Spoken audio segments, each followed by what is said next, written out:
여러분, 이스라엘과 하마스가 계속해서 현재 전쟁 중에 있습니다.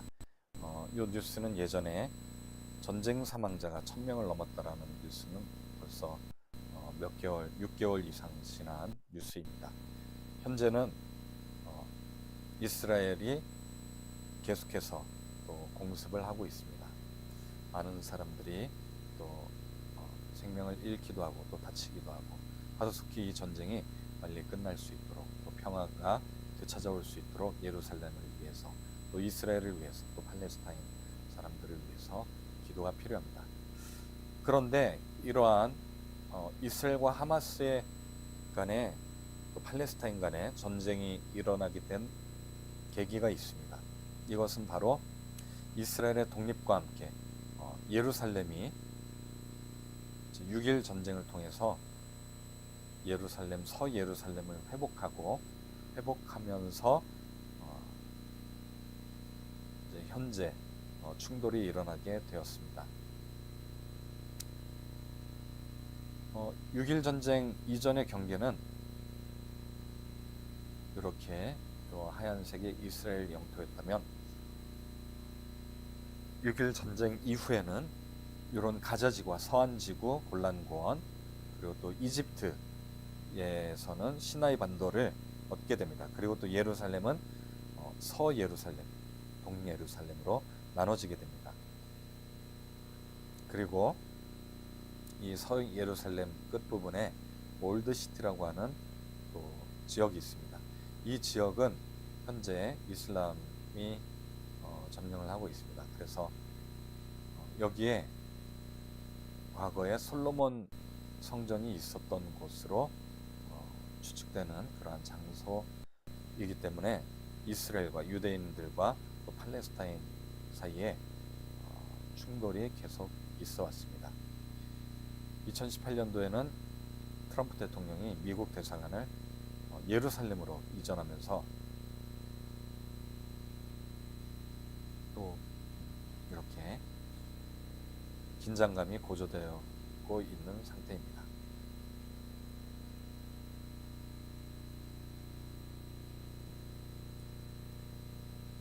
자, 현재는 팔레스타인 가자지구와 또 이쪽 서안지구에도 또 서안지구 팔레스타인 사람들이 함께 이렇게 살고 있습니다.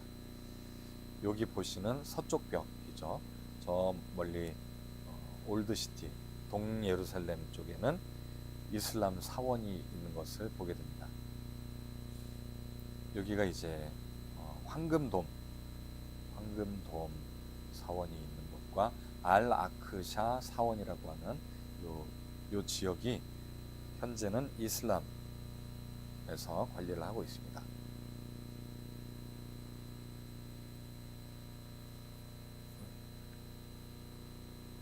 여기 이제 황금돔 사원이죠.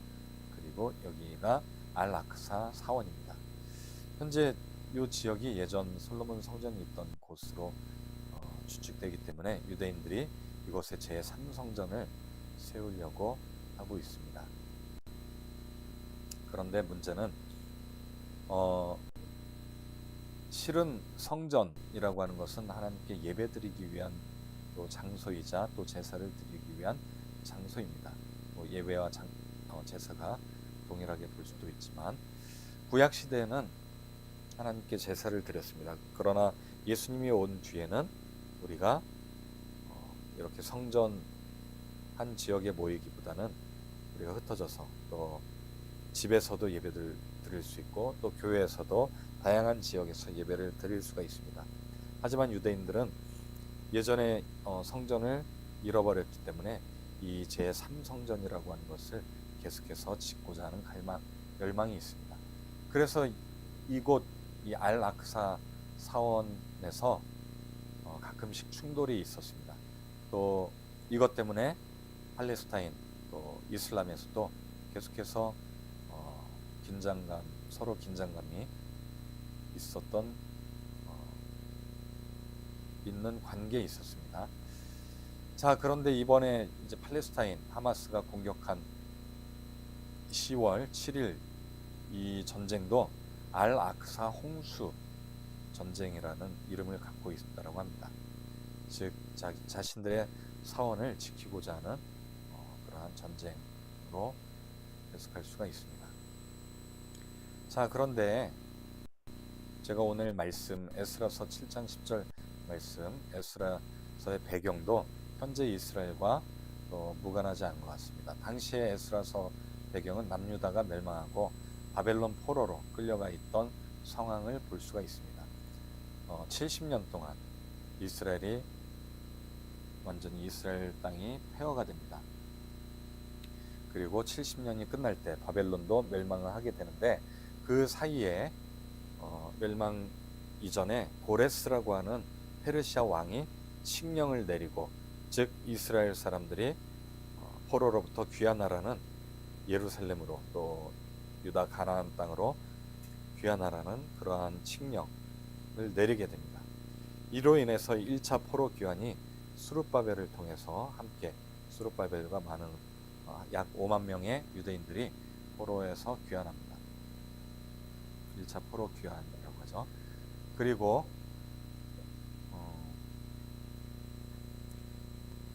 그 이후에 제단을 재건을 하게 되고 성전의 기초를 마련하는 작업들을 하지만, 이 포로들 유대인들이 귀환한 후에 방해 공작들이 있었습니다. 산발락과 그 현지 예루살렘과 그 지역에 살았던 이방인들의 방해로 인해서 성전이 중단이 되게 됩니다. 성전 공사가.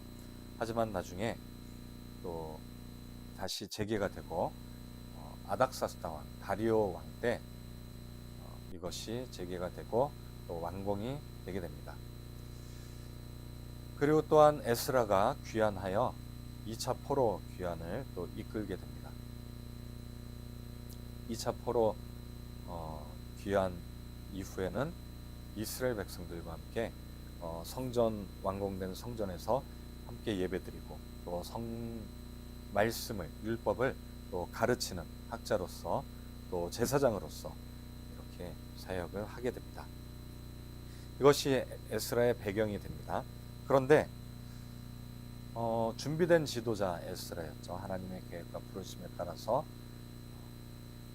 여호와께서 주신 모세 율법에 익숙한 학자로서, 그리고 또 하나님의 도우심을 입음으로 왕이 구하는 것을 다 받고 또 하나님의 선한 도우심을 입어 드디어 바벨론 길에서 떠나 예루살렘에 이르게 됩니다. 이러한 에스라가 있었기 때문에 이스라엘은 하나님께 온전한 예배를 드릴 수가 있었고, 또 하나님의 말씀을 함께 연구하고 또 공부하고 하나님을 더욱더 깊이 알아가는 그러한 시기가 있었던 것입니다. 비록 방해와 또 여러 가지 문제가 있었지만 이런 것들을 이겨내고 에스라는 자신의 사명을 감당하게 됩니다. 율법을 연구하고 가르치기로 결심한 에스라, 두 번째 제목인데요. 하나님의 율법은 곧 말씀입니다. 하나님의 말씀을 연구하고 또 준행하며, 율법을 연구하는 마음만 있었던 게 아니라 삶으로 실천했던 그러한 에스라의 모습을 보면서 저도 삶으로 실천해야겠다라는 그러한 생각을 해보게 됩니다. 가르치는 사명, 이것이 또한 에스라의 사명이었고 또 지금 저의 또 사명이기도 합니다.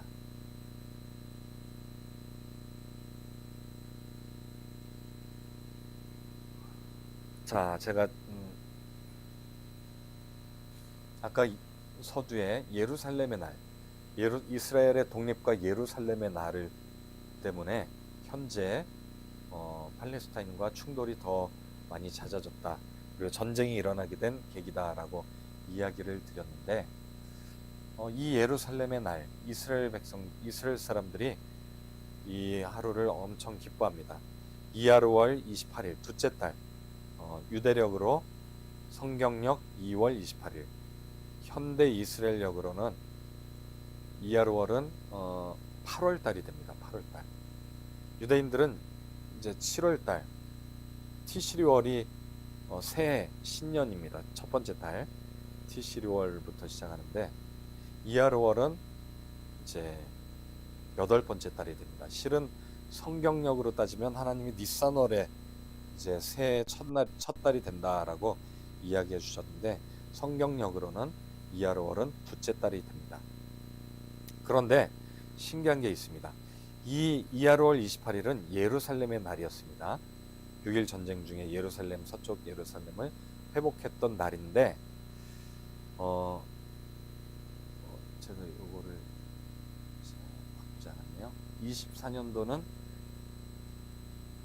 6월 5일 수요일인데 정확히 하면 4일 화요일, 목요일, 화요일 저녁 6시부터 시작이 됩니다. 자, 그런데 특이한 점이 있습니다. 뭐냐면 우리가 이제 예수님의 노아의 방주에서 나오라고 명령한 날이 둘째 달 2월 27일입니다. 그래서 아마도 28일에 나왔을 가능성이 높아 보이는데 그리고 또 예수님의 승천일이 또 둘째 달 28일입니다. 신기하죠? 그리고 우리가 이제 클레멘트라고 하는 초대 교부의 기록, 스트로마타라는 기록에 보면 예수님의 생일에 대해서 언급이 되어 있습니다. 클레멘트의 스트로마타 1권 21장에 보면 And there are those who have determined not only the year of our Lord's birth 하나님의 생일에 대해서 이렇게 결정했던 사람들이 있었다. 근데 그날이 어떤 날이냐면 They say that it took place in the 28th year of Augustus and in the 25th day of Pacom. 그날은 어떤 날이냐면은 역시 아우구스투스 왕의 28번째 해 제 28년 통치 때였고 그리고 파코멀 25일 파코멀은 이집트력 9번째 달입니다. 요거는 이제 우리가 달력 프로그램에서 이집트력을 그레고리안력으로 바꿀 수가 있는데 또 바꿔보면 이하르월 28일이 됩니다. 신기하게도 또 그때가 언제냐면은 BC 6년 5월 14일이 됩니다. 그레고리안력으로 줄리안력으로는 5월 16일이 되고요. 그래서 요 날이 예루살렘의 날이라고 하는 이 2월 28일이 예수님의 생일하고 일치하고요. 그리고 또 그때가 이제 기원전 6년 5월 14일이니까 5월 14일은 아까 우리 이스라엘의 독립에 대해서 이야기했던 또 날이기도 합니다. 그래서 신기하게도 이스라엘의 독립과 또 예루살렘의 날이 예수님의 생일, 음력 생일 또 양력 생일과 일치하게 되는 것을 보게 됩니다. 자, 그런데 이 기록은 우리가 뭐 절대적으로 맞다 이렇게 단정 지을 수는 없습니다. 참고만 할 뿐입니다. 일부에서는 이제 장막절쯤에 예수님이 태어났을 거다. BC 5년 뭐 9월이나 이때 태어났다라고 또 주장하시는 분들도 있습니다. 하지만 이제 저는 요 클레멘트의 기록과 또 몇몇 이제 뒤에 나오는 기록들을 참고했을 때 예루살렘의 날이 아마도 예수님의 생일이 아닐까 이런 또 추측을 해봅니다. 또 신기하게도 8일 뒤는 오순절이 됩니다. 이하르월 28일 8일 뒤에는 그런 것을 봤을 때 뒤에 또 이야기하겠지만 절기가 가까웠기 때문에 유대인들이 절기에 맞춰서 예루살렘으로 다 이동했다면 아마도 묵을 공간이 부족했기 때문에 예수님이 마구간에서 태어날 수밖에 없지 않았을까라는 생각을 또 해보게 됩니다. 그리고 성경에 보면 누가복음 2장 10절에 두려워하지 말라 내가 온 백성에게 미칠 큰 기쁨의 소식을 너희에게 가져왔노라 라는 그러한 구절이 있습니다. 이것은 목자들에게 이제 이야기하는 말씀입니다. 목자들이 그분의 탄생을 함께 기뻐했다라는 것을 볼 수가 있습니다. 그리고 목자들이 기뻐했다라는 것은 그 당시가 눈이 덮여 있는 겨울이 아닐 것이다라는 것을 추측하게 합니다. 왜냐하면 이스라엘도 이렇게 겨울이 있습니다. 추위가 있습니다. 눈이 옵니다. 겨울에는. 그래서 봄에서 가을까지만 이렇게 양들을 데리고 목축을 하게 됩니다. 그래서 아마도 우리가 알고 있는 크리스마스 겨울 12월 25일은 실제 예수님 생일은 아닙니다. 오히려 따뜻한 봄이나 여름, 가을 중에 하나일 것으로 볼 수가 있는 것입니다. 그리고 또한 성경에 보면 동방에서 별을 연구하던 박사가 있었다라고 이야기하고 있습니다. 동방에서 별을 연구했던 박사들. 동방 박사가 연구하고 그 별을 따라서 갔는데 예루살렘으로 가게 됩니다. 실은 그 별을 찾아서 가다가 나중에 이제 아마도 왕으로 태어났으니까 당연히 예루살렘에 있을 것이다 라고 보고 예루살렘으로 갔지만 거기에 있던 헤롯 왕이 그리고 또 많은 사람들이 대부분의 사람들이 이 예수님의 탄생의 별 메시아의 별을 알지 못합니다. 이것은 혜성이나 초신성과 같이 눈에 확 띄는 별이 아닌 뭔가 행성들의 특이한 움직임일 가능성이 높아 보입니다. 이런 행성들의 움직임은 이것을 수년 동안 연구한 학자들만 알 수 있기 때문에 아마도 동방에서 별을 연구하던 이 박사들의 이 별은 메시아의 별은 아마도 이러한 행성들의 움직임이 아닐까 생각해 봅니다. 그 중에 행성들의 중요한 특이한 행성들, 아주 중요한 행성들이 바로 목성, 왕의 뜻을 갖고 있는 목성, 또 토성, 여기 보면 주피터랑 세턴이 함께 붙었다가 떨어지는 그러한 일들이 예수님 탄생쯤에 일어나게 됩니다. 그리고 금성, 금성과 토성과 목성이 일렬로 또 배열되는 것을 우리가 보게 되는데 행성들의 일렬로 배열되는 것, 이걸 잘 연결해서 해석해 보면 징조로 볼 수 있습니다. 이 땅의 왕으로 처녀로부터 왕이 태어난다라는 징조로 볼 수 있기 때문에 아마도 동방에서 별을 연구하던 박사들이 이 행성들의 움직임을 보고 이동했을 가능성이 높아 보입니다. 그래서 BC 7년에서 6년 사이에 이러한 일들이 일어나게 됩니다. BC 7년 5월 달에 한 번, 또 9월 달에 한 번, 12월 달에 한 번 목성과 토성이 만나게 되는데 이 만남에 대해서 케플러도 우주의 신비라고 하는 1597년에 발간한 이 우주의 신비라는 책에서 목성과 토성의 대상합에 대해서 언급을 합니다. 굉장히 케플러는 행운아입니다. 자기가 살아있는 동안 이 목성과 토성의 움직임에 대해서 연구를 할 수가 있었습니다. 왜냐하면 그 전에 기록들도 있었기 때문에 이것에 대해서 조금 더 자세히 연구를 할 수가 있었습니다. 이 목성과 토성이 854년마다 이제 만나게 되는데 3번씩 근접하는 것을 알게 되었습니다. 그래서 이전에 학자들의 연구와 또 이런 것들을 종합해 볼 때 BC 7년 5월, 9월, 12월에 이 목성과 토성의 만남, 이걸 대상합이라고 합니다. 이렇게 이제 엇갈리게 되는 움직임을 지구에서 보게 되면 그냥 빙글빙글 도는 게 아니라 외행성이기 때문에 이렇게 엇갈리게 되는 것을 보게 됩니다.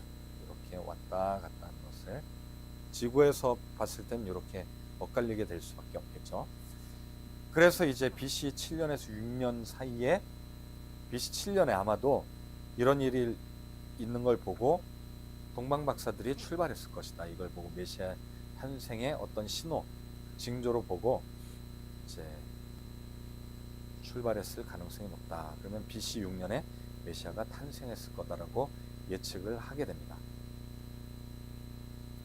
이게 이제 그 카리나 소프트웨어 프로그램을 이용해서 목성과 토성에 이제 만나는 걸 볼 수, 세턴과 주피터가 지금 함께 가까이 만나게 되죠. 한 번 만나고 또 보면 5월달 지나고 떨어졌다가 여기 보면 어거스트 이제 9월달에 세프템버에 또 만나고요. 잘 보시면 또 떨어졌다가 12월 달쯤에 또 다시 만납니다. 그리고서는 이제 계속 떨어지게 됩니다. 잘 보시면 여기 이제 나오는데 점점 멀어지죠. 점점 멀어집니다. 여기 세턴과 토성이 점점 멀어집니다. 거꾸로 가면 9월달, 12월달에 한번 만나죠. 지금 거꾸로 돌리고 있습니다. 그리고 보시면 여기 보시면 달력이 나오는데 9월달에 또 한번 만나고요. 그리고 여기 있죠. 지금 보시면은 줄라이 5월달쯤에 한번 또 만날 거예요. 준 뒤에 5월달에 거의 만나죠. 이런 걸 이제 목성과 토성의 대상합이라고 합니다.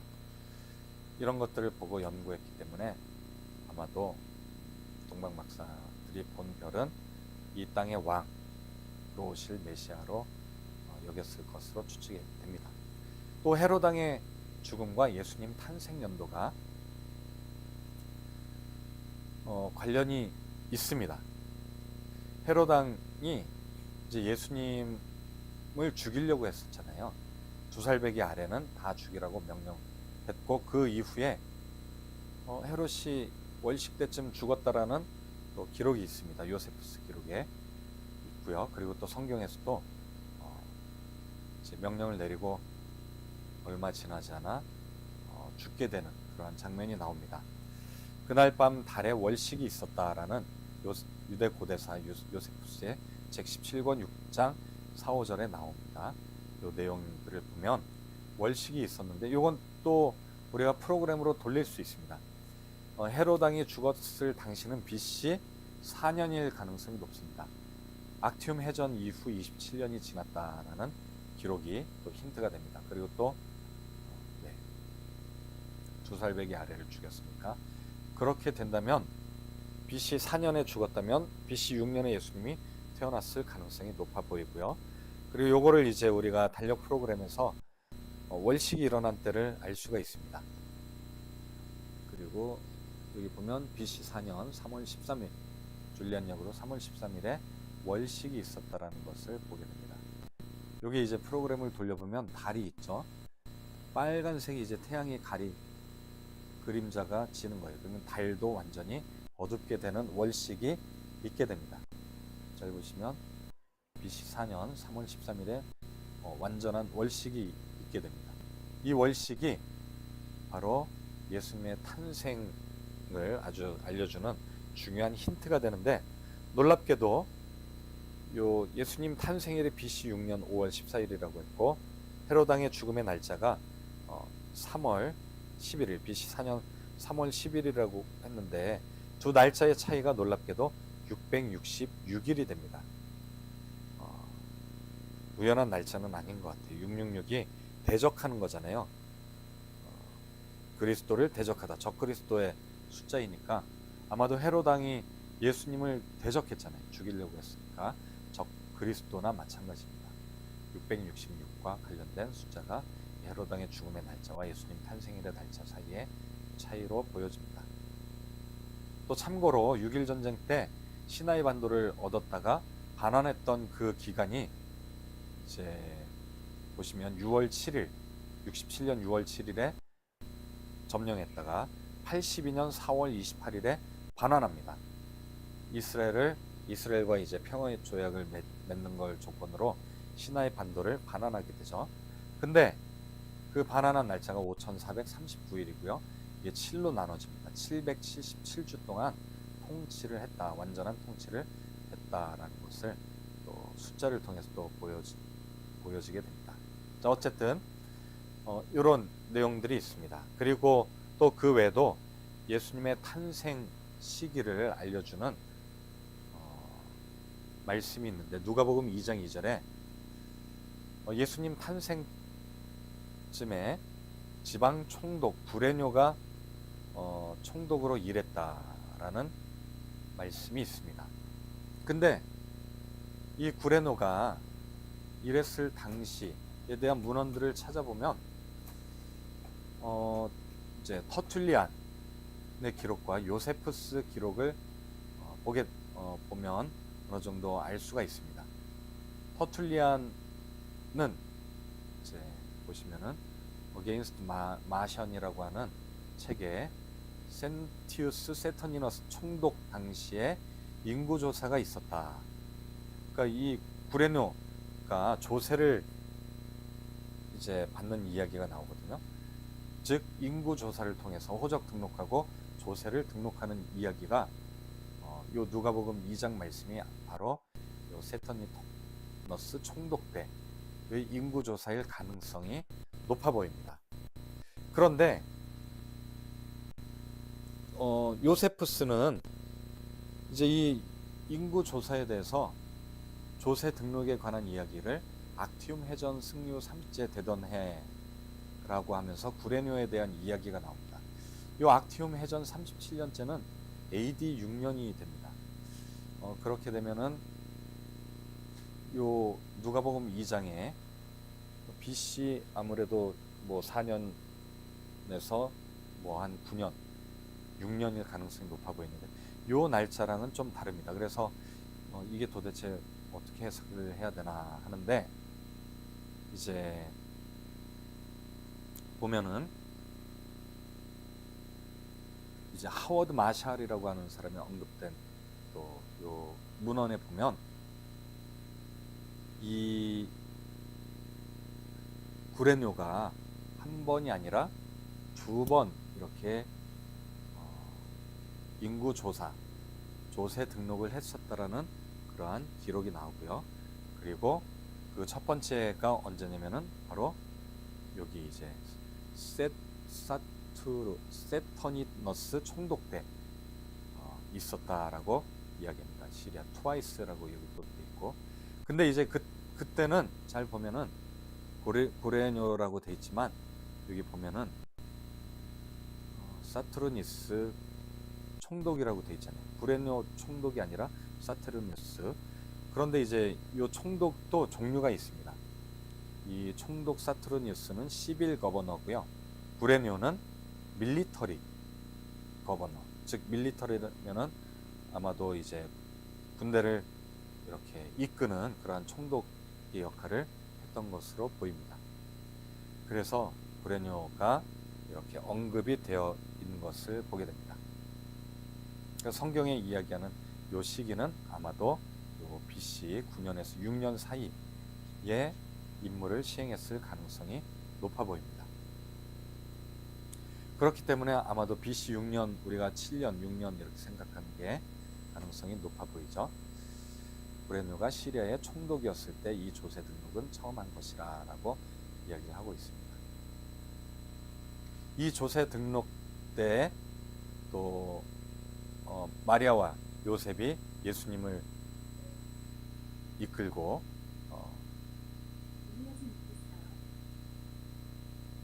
이제 마구간에서 아기를 낳게 되는 게 바로 이런 인구 조사 때문에, 그리고 또 오순절에 맞춰서 갔다라고 했잖아요. 그런 여러 가지 이유 때문에 마구간에서 아기를 낳을 수밖에 없는, 묵을 공간이 적었을 가능성이 높아 보입니다. 자, 그리고 이런 모든 내용들에 대해서 유진 폴스티라고 하는 아주 훌륭한 연대기 학자입니다. 이분께서 1978년도에 연대기 역사연구소를 만들어서 한 30년 동안 운영하고 책들을 이렇게 30년은 아니죠. 약 30년 가까이 연구한 내용들을 책으로 이렇게 내셨습니다. 가지고 또 제가 참고를 했습니다. 그리고 또 성경과학 연구소라고 하는 김명현 박사님이 운영하는 성경과학 연구소에서 또 제가 함께 번역 작업들을 하면서 많은 또 내용들을 또 제가 알게 되었습니다. 그래서 이것들을 조금 더 다른 연대기들과 비교하면서 또 어셔나 그리고 또 뉴튼 그리고 또 플로이드 놀란 등등 여러 연대기 학자들이 있습니다. 그런 연대기 학자들의 연구들과 함께 비교하면서 이렇게 성경 역사를, 정확한 역사를 회복하는데 노력을 하려고 합니다. 자, 지금도 하마스와 이스라엘의 전쟁이 끝나지 않고 있습니다. 이 전쟁은 아마도 이 전쟁이 더 큰 전쟁으로 번질 가능성이 높습니다. 또 우리나라에도 위협을 주고 있는 그러한 전쟁이 될 가능성이 높습니다. 그렇기 때문에 이스라엘과 하마스 또 팔레스타인 이 가나안 땅에 평화가 정말 필요합니다. 전쟁이 그쳐야 우리 한반도도 마찬가지로 전쟁이 일어나지 않을 것이라 생각이 됩니다. 예루살렘의 평화를 위해서 우리는 기도해야 할 것입니다.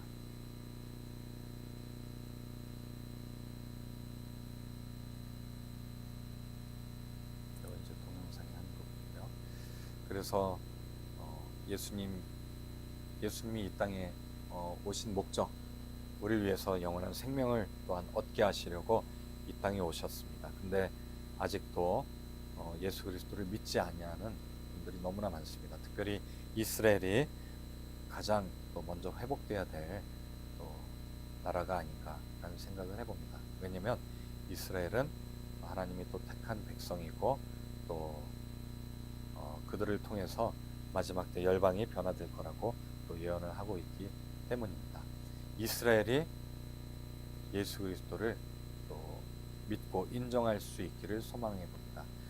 바로 이러한 연대기 연구, 또 성경 역사 연구, 물론 창조과학 연구, 다양한 이러한 연구들을 통해서 이스라엘이 회복되고, 그리고 또 우리 믿지 않는 분들이 또 진화론의 영향으로 하나님을 창조주로 인정하지 않는 분들이 또 예수 그리스도를 창조주로 인정하는 일들이 점점 더 많아질 거라 생각됩니다. 그러한 도구로 저는 우리 연구소, 그리고 또 한국창조과학회, 또 타이니시트를 통해서 구제와 또 선교, 그리고 또 우리 제네스 연구소를 통해서 이러한 일들이 점점 더 퍼져나가기를 소망해 봅니다. 시편 22편 27절에 땅의 모든 끝이 여호와를 기억하고 돌아오며 모든 나라의 모든 족속이 주의 앞에 예배하리니, 경배하리니, 이 말씀처럼 땅의 모든 끝 열방이 여호와를 깨닫고 하나님이 우리의 창조주다, 또 예수 그리스도가 우리의 메시아임을 깨닫게 되는, 그렇게 해서 우리 모두가 함께 이렇게 예배 드리는 그러한 날이 속히 오기를 또 기도해 봅니다. 우리 위해서 지금도 간구하시는 예수님을 우리가 생각해 보기를 또 소망해 봅니다. 자, 예수님의 2029번째 생일을 함께 말씀을 통해서, 에스라 말씀을 통해서, 그리고 또 많은 증인들을 통해서 함께 나눠봤습니다.